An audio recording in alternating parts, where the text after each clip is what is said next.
2024નો પ્રવેશો પતી ગયો। છોટાઉદેપુર તાલુકાના મલાજા ગામે નવું એક કૌભાંડ થયું હોય તેવી ગંધ આવી રહી છે।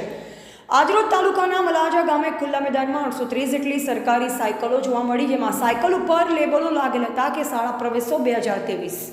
આ સાયકલો શાળા પ્રવેશો 2023માં વિદ્યાર્થીઓને વિતરણ કરવાની હોય, ત્યારે હાલ 2024ની શાળાનો પ્રવેશોત્સવ ઉજવાઈ ગયો, પરંતુ હજુ સુધી આ સાયકલો વિતરણ કરવામાં આવી નથી, તો કોઈ બહુ મોટું કૌભાંડ થયું હોય તેવી આશંકા જણાઈ રહી છે। 830 જેટલી મોટી સંખ્યામાં હજુ સાયકલનું મેન્યુફેક્ચરિંગ ચાલુ હોય તો વર્ષ ઉપરનો સમય વીતી ગયો છતાં વિદ્યાર્થીઓને આપવામાં આવી નથી, પણ જવાબ આપશે તેવા પ્રશ્નો ઉઠી રહ્યા છે।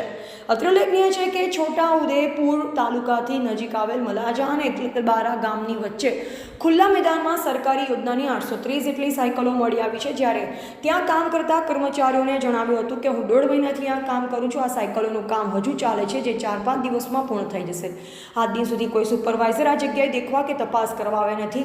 હાલ આ સાયકલનો આટલો મોટો જથ્થો મળી આવ્યો, જેમ કે ઘણી બધી શંકા કુશંકાઓએ સ્થાન લીધું છે।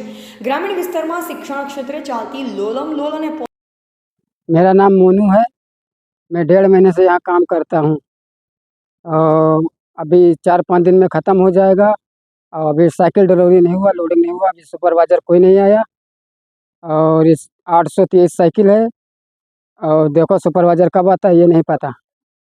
23થી જે લાભાર્થીને સાયકલો મળવી જોઈએ અત્યાર સુધી મળી નહીં, 2024 પૂરું થઈ ગયું છે।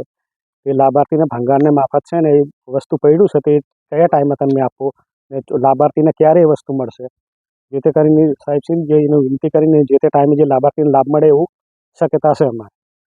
કેટલા ટાઈમથી પડી રહી છે સાયકલ? 2-2.5 મહિના થયા ને એ જે માણસો છે, જે કરવાવાળા માણસો અહીંયા જે ભંગારના એ બી અહીંથી છે ને બધા ભાગવા માંડ્યા કે આ વસ્તુ અમારી થાય નહીં, સામેવાળી વ્યક્તિ છે ને એમને ડબ્બુ ના લે કે વસ્તુ પૂરું નહીં કરતા ફલાણું, તો લાભાર્થીને જે તે ટાઈમે એને મળી જવું જોઈએ।